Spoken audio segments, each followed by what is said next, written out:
this is James on Gimmerish FM, and you're listening to Normal People, the podcast.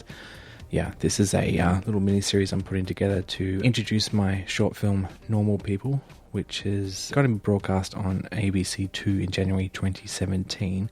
If you're listening to this podcast as it comes out, as a little reward for my Gimmerish FM listeners, I'm letting you know the time that it'll be on, if you would like the novelty of watching something on live TV, is 10 p.m. Friday the 13th of January 2017. The film only goes for about 7 minutes, so be careful because it could be over before you notice it. Anyway, it is being broadcast in very low definition, so I can't recommend it. I would recommend, if you really want to enjoy my movie, I would recommend waiting to see it in high definition or 4K, which is what we showed it in. But the ABC doesn't do that. Everything you need to know about watching Normal People you can find at normalpeople.gimmerish.com.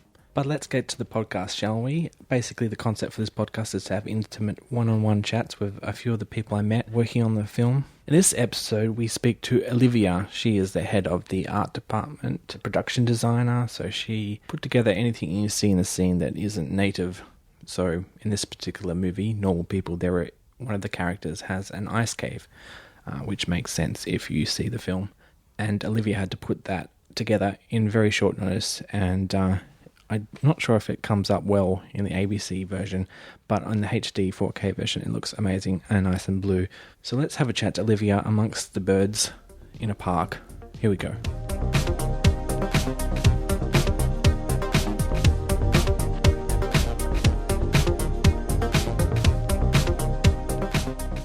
I'm joined today by production designer, art department head.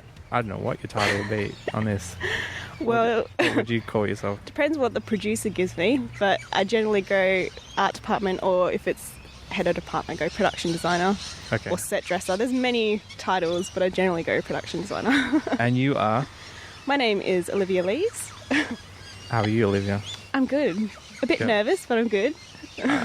We had to delay this podcast a bit because you've had surgery. That is correct. I don't know how I got it, but I ended up with a rotator cuff tear in my shoulder. Yeah. So I've been out for 6 weeks, and I've just come off the sling, and now have to start 6 months of physio you've been exercise. In the sleeve for 6 weeks? I've been in the sling for 6 weeks. Oh, right. Since February. So you're just out? So just out. Oh, right. How long have you been out for? About a week.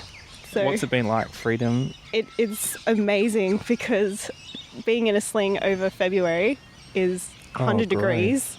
So I've been very hot and sweaty with a stupid sling on. So it's amazing relief to have no arm across the body. Do you have to take into account fashion? Like if you're going out on the weekend, do you have to get a special saffron thing? I mean, you're an art designer. Do you think about these things?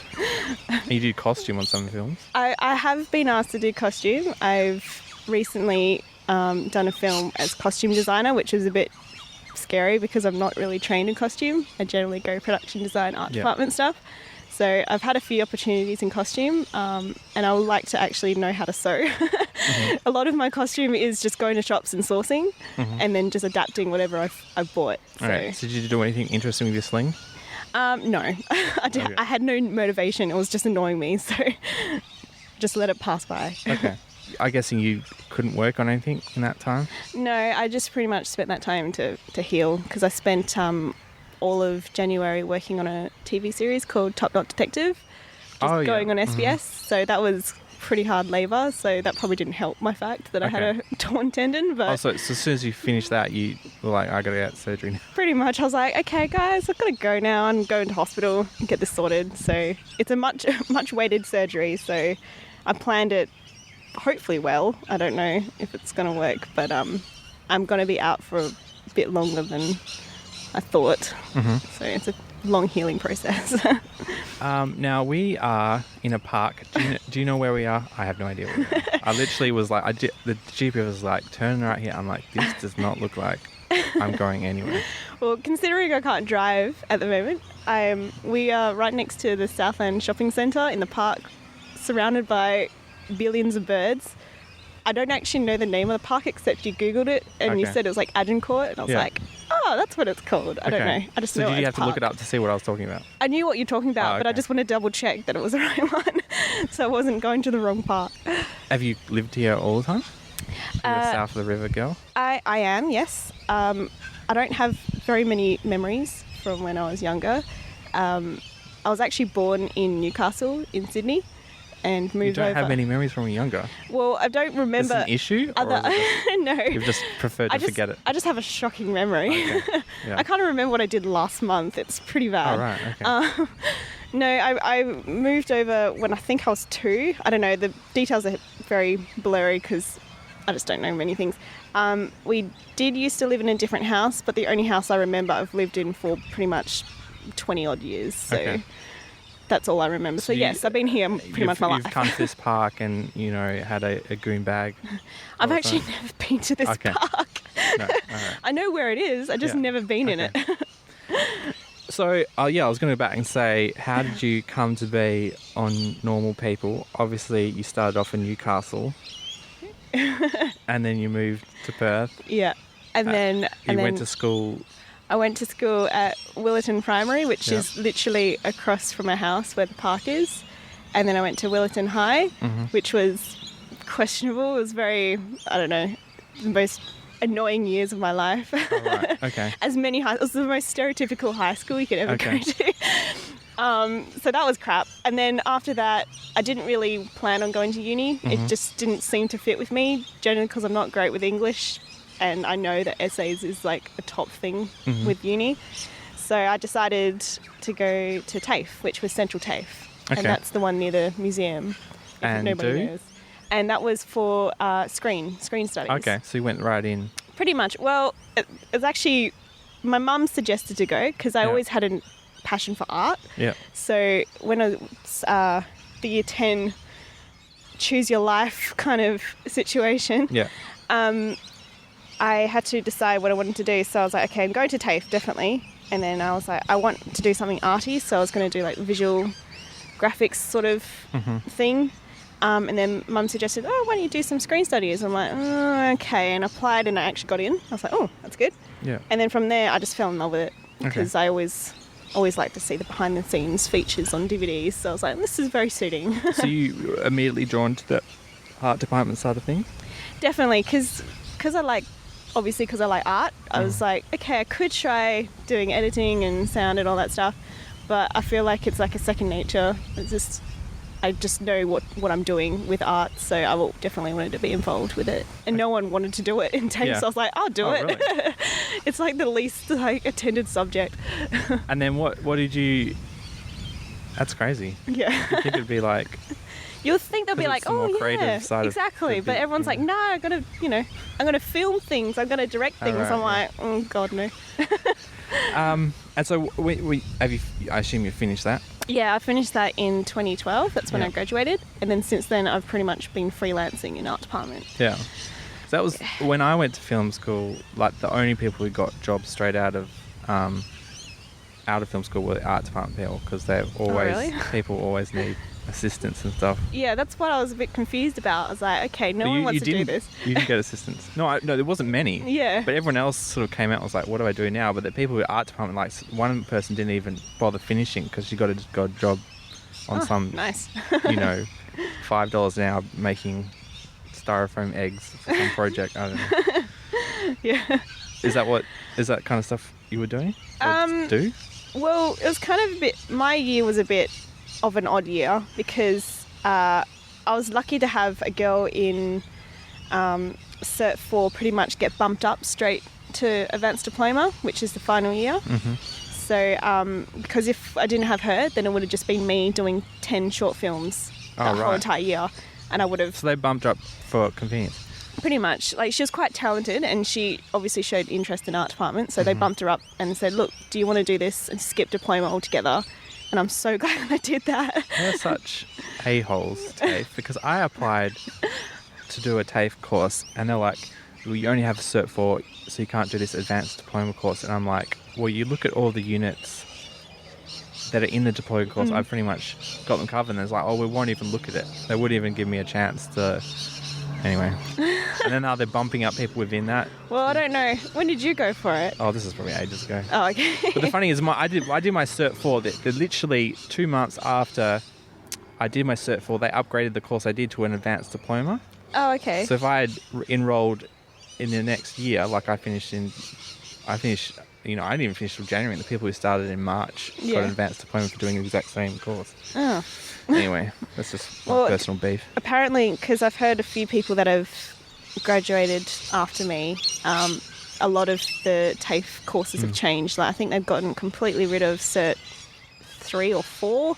Yeah. And then they've got no art department at all anymore. Oh, really?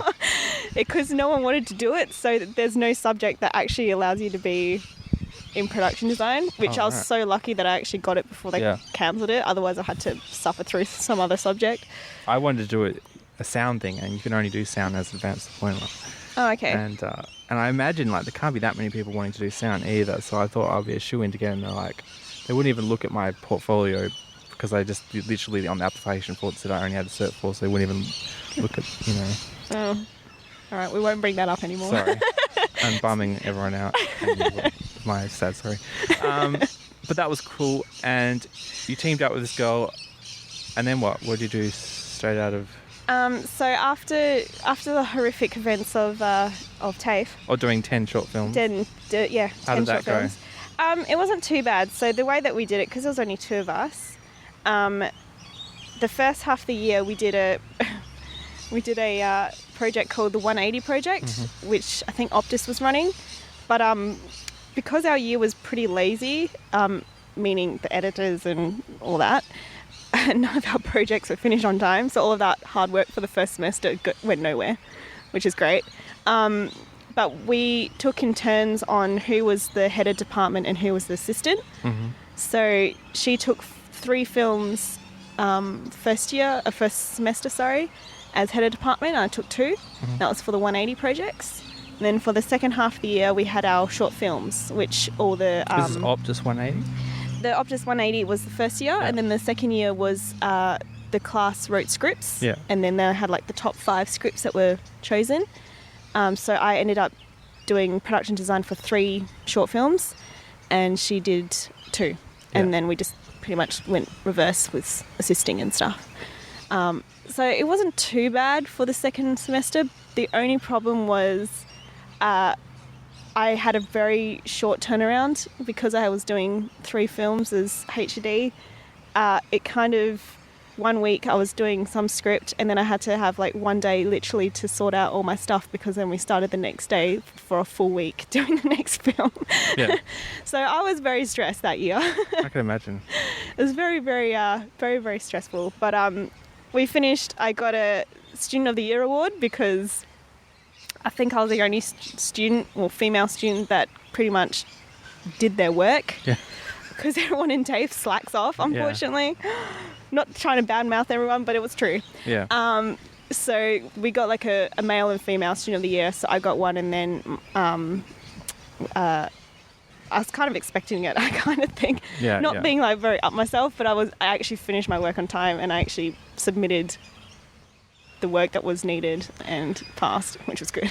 Is it amazing, like, did you have to pay for that? Or is that, do you get... For the TAFE award? Course? Sorry? Did you have to pay for TAFE course, or is that paid by some... I was lucky that my parents, because I financially couldn't do it myself. Yeah. My parents paid for it. Oh, right. But it wasn't paid by the government. It wasn't paid by the government. I'm not special in any way. It was just, I was very lucky that I've got very supportive parents that were able to pay for my course. Yeah, because when I did my Cert 4 course, it cost a fortune. Like, I used the money I would pay off my HEC step with to go and do this course instead, so now I have a HEC step. And I was amazed by the people there who just didn't take it. Like, you only get out of it what you put in. Do you know what I mean? Like, I was amazed by the people who sort of turned up to class and that was it. And they didn't really, like, dig their fingers in and get dirty. Yeah. Anyway, that's life. I kind of look at it as TAFE was a very good intro to how film works. Yeah. But- much more practical. But it's definitely more practical than uni. That's probably another reason why I enjoyed it over that. Yeah, I left uni to do... Yeah. Well, I went to FTI, which is kind of like TAFE at the time. But Yeah, true. it was literally in 6 months we did more than we did in 2 years each. Yeah. It's pretty good. Yeah. And we did more fun theory stuff as well. Like the uni stuff was just BS, but we would like, because that FTI had their own cinema, so like on our days off that we weren't in, we would just come Movie to the thing, marathons. watch movies in the cinema, and then we would just talk about it afterwards. Oh, And, nice. I should have gone there. yeah. Well, it's all... I don't think they even do that anymore, and they've... Yeah. Well, I'm pretty sure it has the actual FTI building that was in Fremantle closed down. Is that Yeah, they're right? renovating, and I think they've decided not to move back there. Cause, Right, okay, 'cause I Perth is saw it way more closed. convenient. but, Yeah. But because they're in the library, you have to share the facilities with all the Yeah. library stuff. And then yeah. the library staff are a bit Yeah. annoying. But anyway, moving on. Yeah. So you had a baptism of fire, and like, did you make contacts then? Like, did you had to do external things, placement stuff? Yeah, so what happened was through my last year of TAFE, one of my lecturers obviously knew that I was taking this seriously compared to all the other students. Yeah. And he was able to pass on my details to a previous TAFE student. Yeah. And they were doing a short film called Little Astronaut. Oh yeah. I think I've seen that. It's quite a good film, and so I was able to help assist with a girl named Ellen Hugo. She was doing production design, so I was her art assistant for as many days as they needed me, and that was pretty much my foot in the door. That was a good opening, and then from there I just networked like you have to in this industry. So I just kind of got in contact with people. A lot of people actually got in contact with me because it seems to be quite rare to have art department in Perth, especially for assistants, because a lot of people want payment, and seeing as I was fresh out of TAFE, I was doing a lot of volunteer. Yeah. So that was a good way to kind of build up a resume as well. So, yeah. And so you've been busy since then? Yeah, so oh God, I can't even count right now. How many years has it been? A lot. About Coming 3 up to on 4 years. This year will be 4 years. So since then, I pretty much took on freelancing. A lot of the work I've done has been very independent work, so half the time is not paid. It's for the love of it, which I've kind of taken into consideration as this is good networking for me. I can put this on my resume sort of thing. But it's almost come to the point where I need to start charging people for my services, because it's just it's not a good living situation to just do everything for free. It's a hard hard industry. That line is such a fuzzy line where it's like you want to do things for free to get to make sure you're getting work, and then exactly later on you want money so that you can pursue it full time. Yeah. But also because you don't want to be an asshole and undermine the people who want payment and stuff like that. Yeah, it's a bit tricky. So so many arguments on the internet. Every Facebook I have, every day is a new argument about this should be paid or this should not be paid. Blah blah blah. Oh God, I hate money with a passion, but you kind of need it. Yeah. So it's kind of a bit of a. I'm a bit of a problem. communist. Like I've never. I think the tiny bit of money I've ever technically made from film, I've always just spent it on whatever I'm working on. And I've worked in other art industries, and they're just like, no, like I did this dance course, and I wasn't dancing. They just wanted a film person there, and I got paid to do it. And I was just like, can I use my pay to like make an awesome set? And they're like, no. But we'll get it. And I was like, well, we'll get a better product in the end that I can put on my resume. And they're like, no, that's not good. It makes us seem unprofessional that we're not living off the money we got from this funding. And I'm like, okay. And then the end product we got is useless. I can't put that on my thing because we didn't put any money into it. Yeah. I don't know. It's a bit of a hard life for for anyone that wants to get involved with film, just because a lot of it is to do with networking. If you don't know somebody that knows somebody, you're not going to go anywhere. Yeah. And especially with Perth, there's a lot of independent films made, whether it be web series, music videos, or short films, features. Half the time you're not going to get paid. You have to do it for the love. But Yeah. think about it, you get a credit. So Yeah. if it goes to festivals, they'll be like, oh, your name's in the credits. Woohoo. So that's what I'm kind of holding out for some things. Yeah. So, yeah, I don't know. We'll see how it goes. How did you get the job on Normal People? Because I didn't hire you. No. Not that's a bad thing. No. I'm trying to remember, to be honest. Like, here we go. Shocking memory again. I received an email, and I can't remember who it was from. I'm not sure if it was directly from Jenna, who is the lovely producer on the film. But I somehow got in contact with her, and she was... Oh, so you didn't know her? No, well, I think I've met her once, but Oh, right. I thought... the problem with film is you meet, like, some people once and then you never see them again until, like, 2 years later. Mm-hmm. So I was trying to remember when I met her, and I still can't remember. I think I remembered the other day, but I just, it's out of my mind. So she obviously must have heard from someone, or she was looking for people, and they passed on my details, which is kind of how it works. And she got in contact with me, and I was like, yeah, sure. And I read the script, and I loved it. It was quirky, and I loved it. So, especially when they said Ice Cave, I was like, hell yeah. Because a lot of independent stuff is very simple design, which is not very challenging for someone that kind of, wants to be creative. So when I heard there was an Ice Cave, I was definitely on board. Yeah, well, that was I thought it would be interesting. I wasn't in charge with hiring people. Like, I hired the DOP just because we had such a short time frame to do this that, they spent so long, like, actually, from when they're like, okay, we want you to do this film, to actually sign the contract and you're definitely doing it. There was such a, like, waffle period that I was like, I really need to have someone on board to talk to in case it happens. Otherwise, we've just got nothing to do. And so, I hired the DOP, but everyone else, Jenna hired.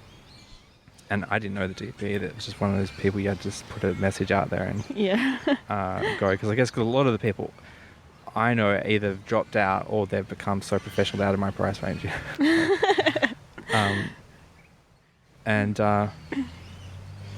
So I was interested in meeting all these people, and we had 3 days pre-production. It's like, oh, hi, I'm Olivia. Yes, okay, where's the Ice Cave? Let's go. Yeah, it was pretty much that. It was. I came to his house and pretty much was like, all right, so where's the room? Let's get this sorted. So I pretty much took a whole bunch of photos and just talked through with James what he envisioned, and then I suggested ideas, and he said yes or no, and then I just kind of worked off that. Yeah. That's generally how it works. Is that normal? Do you normally get more time to think about stuff, or is a lot of stuff like, okay, we're going to do it, let's go? Well, it kind of sometimes differs. If they have a project that's last minute and then they just need to get a whole bunch of crew, then they obviously short notice. But sometimes they try and give at least a good month or a few weeks advance, because especially if it's an art heavy thing, I need time to obviously source and break down the script and see what we need and what's required to be in every shot, or just set dressing in general. So but a few times it has happened where it's last minute and I have to kind of have like 2 days to get it all sorted. So my brain just goes like overdrive. Yeah. I guess we should talk about Normal for a bit. I'll fast forward a bit. Okay, so then you're working on Top Knot Detective, which is what SBS funded. I assume that means you get paid? Yeah. Well? I don't know. Well, no. Because I was only an art assistant / set dresser sort of thing. I got payment for... it's a small amount, but it's still, it's better than nothing is what I look at it. And it's a really good credit to have as well. So it was a bit annoying that I didn't get paid as much as I thought I would, but it was still a very brilliant opportunity to get involved in, because it was very, very art heavy. And I can imagine. I've seen the pilot. Oh yeah, it was amazing to work on. Yeah. So I pretty much was helping Matt Williamson, who was the production designer. Yeah. Just you, or was that other people? Oh no, he had an army. All right, okay, yeah. There's probably like five other people, and then you've got Elizabeth Ratton, who was the art director, and she's got background in WAPA, so she was amazing. She was pretty much, as art director, she was keeping tabs on the budget and also all the jobs that people need to do, and making sure Matt was on the right page, sort of thing. Yeah. So working with those two was amazing, and we started working in pre-production since the end of October. So I had a very long time working on it, and there was a lot of building sets, painting, making the most randomest objects you'll ever think of. One of the highlights of building in Top Knot is you just come home and you're like, what did you build today? I was like, I built a golden penis. It was so random because the TV series, when it comes out, makes no sense, but that's what you love about it. It's just the most randomest thing, and it was just heaps of fun, so I enjoyed it. And so how did you get onto that? Like, is that again someone calling you, or they put notifications out? Well, I knew that Matt was working because they did the pilot, I think it was last year, and that was for, I think it was a comedy Runway thing. Yeah, that's right. He knows more than me. And I'm a friend of Matt's as well, so I've keeping tabs to see what he's up to, and I'm like, oh, what are you doing? And he's like, I'm working on Top Knot. I'm like, oh my god, can I get on it, please? It's like, let me have a look, because obviously the people beforehand had priority, and I was able to sneak in and pretty much just work there as much as I could, so it was great fun. And so you got to build sets. Like, where did they shoot it? Like, did they have a studio space? Yeah, so after a long, painful process, they finally found a studio which was in O'Connor, near Fremantle, in this huge warehouse, which was very hot because there was no fans. It was obviously during January and December. So it was like 40-degree days. Everyone was melting. But the space was what we needed. So I think it used to be an old kayak like building place. So it was huge. It was like wide open. So we had major sets build. So all these flats up and all that stuff. So you got to build it on set. You didn't have to like make it portable and transport it. So well, we had a carpenter that built all the flats. And then they pretty much got their utes and vans and brought it to the location. And then we just put up the flats and built around that sort of thing. Yeah. So it was quite good. It was very full on. Do you ever look at your portfolio and go, oh, there's a gap here. This is something I want. I'm going to make a film myself? Not really. Mainly because I don't have the best of knowledge to make my own film. My knowledge is art department, so I'm better working off someone else's idea, if that makes sense. But you're not secretly going, God, I wish I could do a movie that was about werewolves because I want to make a werewolf movie. Oh yeah, I've had many times where I'm like, I really, really want to do some kind of like sci-fi steampunk, because I love steampunk. It's just the most awesome thing. So there's many a times where I'm just like, I really want to do this kind of genre, but it doesn't usually come up, and I'm definitely not going to write a script about it because I can't write scripts to save my life. So that's why I get very excited when there's opportunities like the Ice Cave, where it's a lot more than just placing a cup on a bench. So that happens quite a bit. So I was very excited when that came up. So same with Top Knot as well, because it's very hands-on. Okay. So your Top Knot finished, satisfied? Yeah, I was very happy with it. I had a ball. It was great. It was great fun. And so it was quite a long, you're saying it was quite a few months? Yeah, so it was, we started pre-production end of October, worked all pre-production until Christmas break, which was I think the 23rd of December, had a week break, and then pretty much got straight back into it and started filming the second week of January until the very end of January. Okay. So it was a very, very long shoot, and it was good to be involved. An everyday kind of thing? Yeah, it was an everyday shoot. Oh, wow. Yeah. Okay. Or I think minus like 1 or 2 weekends sort of thing. Yeah. Oh, sorry, the shoot? The shoot. Or the actual pre-production? Well, pre-production, I was there as many days as I could. Yeah. Okay. There was a few things that obviously I couldn't be there every day, but I was pretty much almost there every day doing all the stuff. And then the same with the film, except for we did have a few breaks when filming. I think it was on the weekends we had breaks, which was good because you needed that, because it was very full-on stuff, so you needed to have a bit of a breather. So, going back to normal people, I mean, you had probably the weirdest experience because you didn't really. I think it was only one day you were on actual set. Yeah. Because on the other days you're setting up what's coming up. Yeah. And one day we're like in a park, so there's like not much you can do. Yeah. You turn up. I think the one day you're probably there for the whole day was probably the party scene. Yeah. And what's it like coming into that? Did you know any of the other crew? Because it's not like you're the one person in your department. Like, sort of remembered Jenna, sort of. Yeah. It's just like I remember faces, but I can never remember sometimes their names or where I met them. Yeah. Because you have a terrible memory. Because I've got a shocking memory. I just put it out there again. Yeah. But I'm trying to remember who was on the crew. I remember Jenny Friend, who's continuity. Oh, yeah. We only recently finished working together. I think it was in July or August on a feature film, another little independent thing. So I don't think I really knew as many people on this film as I've had on other films, but it was still good to meet new people because it was quite refreshing to meet new faces and see who else is involved in the industry. So it wasn't like the same 10 people like keep meeting up every like couple of months sort of thing. So it was quite good to meet new people, and it was definitely a bit of fun to introduce myself.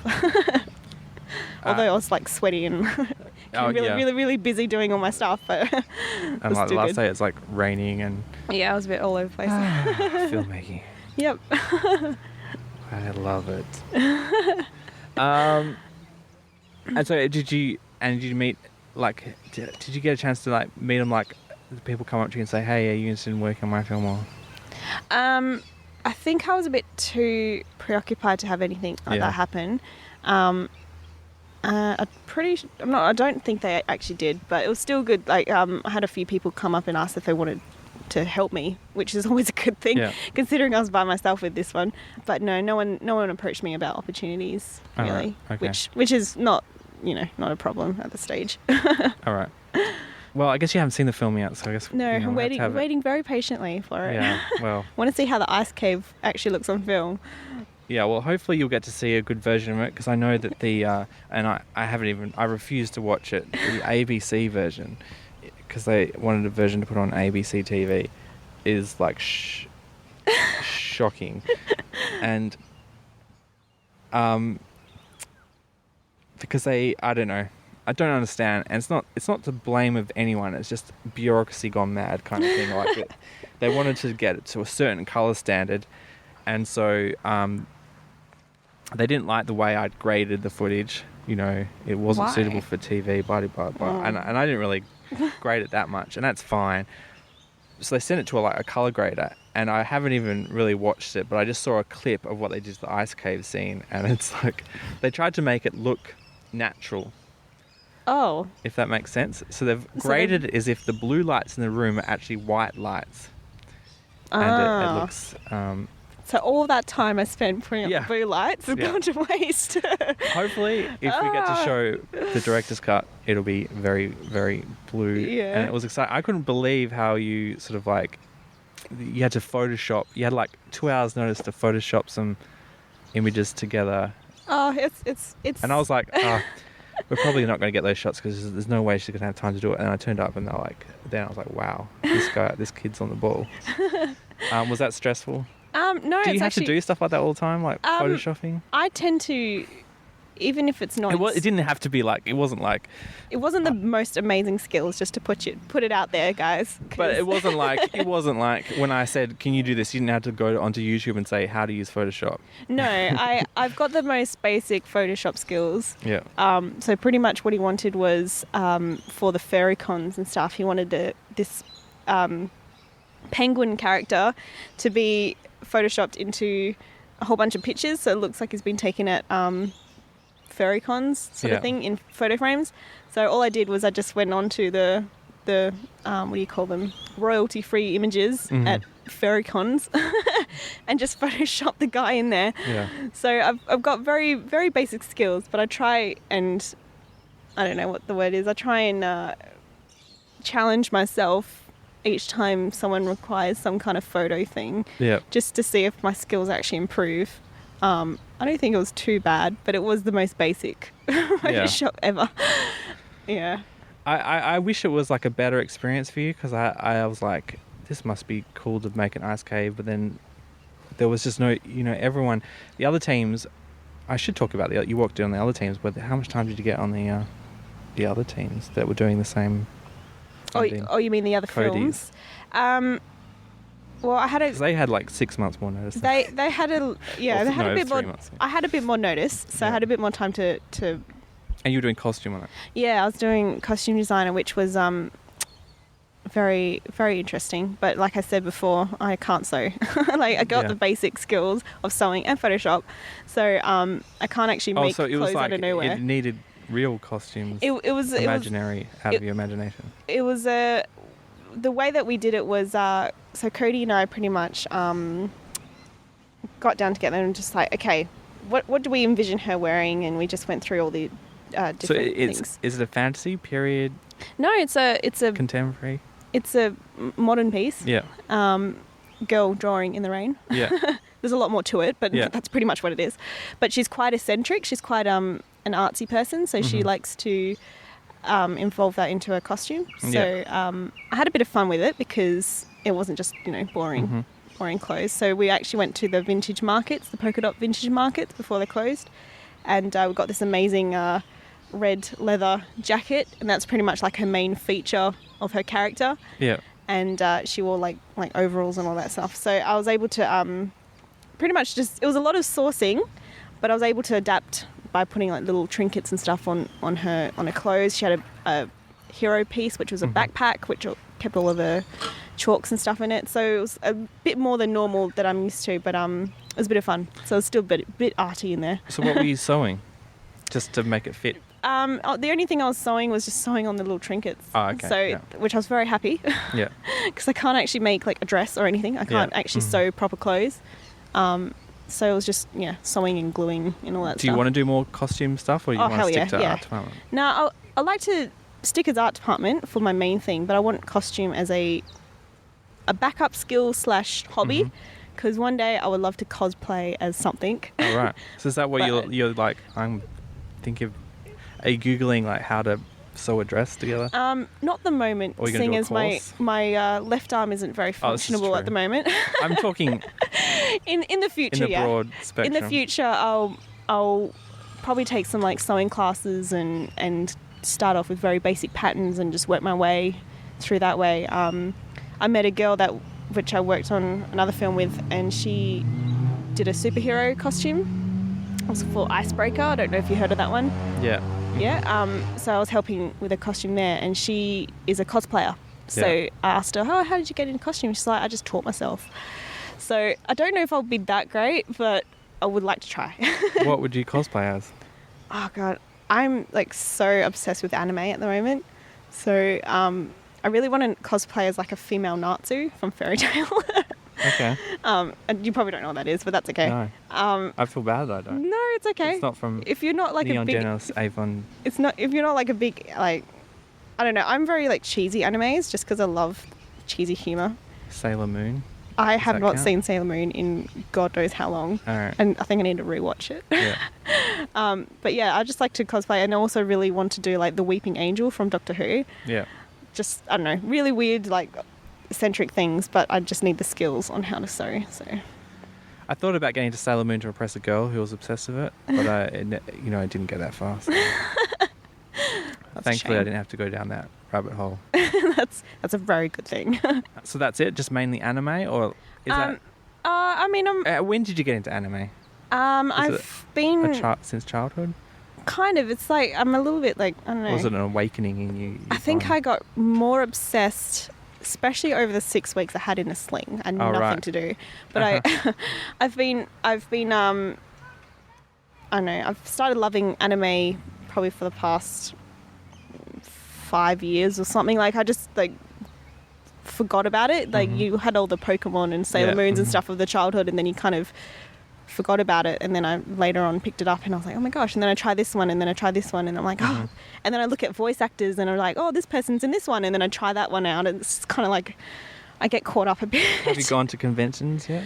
I've been to one, the Supernova a few years ago, but unfortunately... Did you dress up? Nah. Like I said, I can't sew.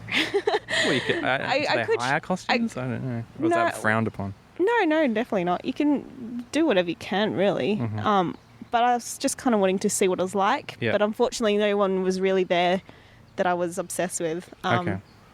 And this year I'm so distraught about Perth not having Bryce Papenbrook, who is like one of my favorite voice actors at the moment. He does right, okay. Sword Art Online and all that stuff for those anime people out there. But he's only in Melbourne and Gold Coast. For the Supernova. Yeah. So I was a bit upset about that, but I don't know. I'll What would probably you do? wait. Say hello. To get a photo of him, but no one would know what he looks like because the voice. Yeah, no. Well, I do a lot of YouTubing and panels and stuff, so I know what he looks like. You just want to listen to him talk. I just want to see him in person. Yeah. Because I've never really met. That might ruin it. Or have you seen his photo? I've seen what he looks like. Okay. I've seen him talk before. I'm always hesitant because I listen to a lot of podcasts to actually look up what the person looks like because they Be don't. very surprising when you look at my face. Yeah. Just like that doesn't suit at all. Are you Olivia? We'll get spoiler alert. Olivia's like at least the appearance of a redhead. Are you a real redhead? I'm not, and I wish I was. Really? Mm-hmm. And so, what can you say? What your real color is? My real color is like a light brown hair. All right. And you're like, oh, that's so murky. I don't want to be. I don't want to be grey. I want to be white or black. Yeah. I'm gonna be like purple hair when I'm like 80. Yeah. No, I just don't know why. I love the look of red hair, and I've tried the natural red, and so many people have actually said I've got natural red hair. I'm like, nope. And so I kind of get away with it. But I don't know, something about red hair I just love. Okay. Because it's more vibrant and, less dull. I get that. I wish my hair was more vibrant. And dye it then. I used to, and now I've just got too lazy. Get like Sully hair. I used to have these like little, panic attacks where I just like rub some peroxide so it all goes, blondie bits. grossy yellow thing. You mean like frosted tips? Yeah. Well, I didn't get it fancy done. I literally got my mum to just paint it through. Oh, I don't know how that goes, but all right. And it just naturally grows out to be frosted tips.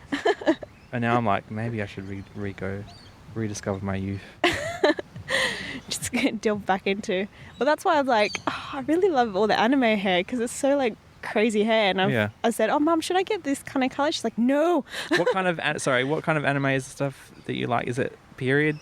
A mix of things. Or is it like in the future? There's a few different animes. Like, so to name a few, I like Sword Art Online, which is about gaming, and they go into like a sort of medieval town. So I guess it's the modern day, but you're in a game, so it's like medieval. Do you play video games?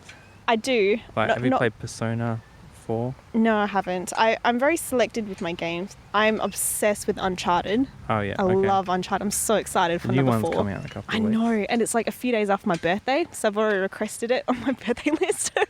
Like, please.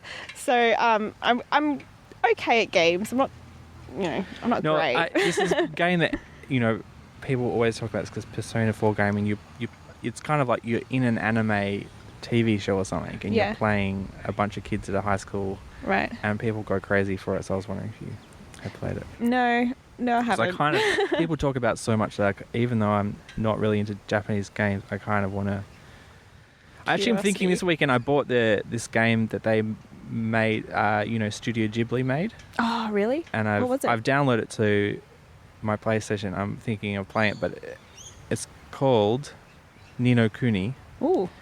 And so all the cutscenes are edited like actual and a Studio Ghibli film, like that beautiful animation, and oh my God, the characters are like 3D versions of that. It seems to be quite nicely done, but it's the weird Japanese gameplay where it's like you take turns playing. It's not like like Final Fantasy sort of thing. Yes, right. Yeah, I think it's a Final Fantasy ripoff, but set in Studio Ghibli universe. Oh my God, I think just for the sake of it, because I love those. I want to play it because I really just want to see all the cutscenes. Yeah, true. I love Studio just Ghibli. YouTube cutscenes. I've done that before. Yeah. When I was bored, I just YouTubed the Uncharted cutscenes because they'd made like movies from the cutscenes. Oh yes, I know. People say those. I was so good.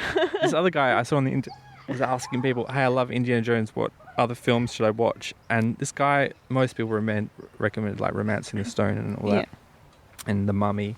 But then this one guy said, "Hey man, seriously, go watch a cut of the cutscenes from Uncharted." Yes. And it feels like an Indiana Jones movie. That's why it's my favourite. I love Indiana Jones, and it's so awesome. I'm so excited. Oh, I can't wait. Awesome. Well, I have to go back to work. Yes. We might have to end it here, but that's maybe after you've seen the film, we'll have a post. A bit of how it went, and hope that the ice cave lives up to my When you're expectations. actually into cosplay, you can come talk about that as well, because I always need people to Yeah, talk to. it's going to take me a good couple of years to get good. Yeah. Even with the most basic skills I've got, it's not going to go anywhere. Yeah. Anyway, I look forward to people actually getting to see the ice cave. Yes. Go watch it. All what my it's hard about. labour. 8 And- hours. Yeah. I won't spoil anything. But there's some funny moments that were purely created by Olivia's work. And thanks for coming on. That's all right. Thank you for having me. Lovely chatting to you. Yes, indeed. Bye. Bye.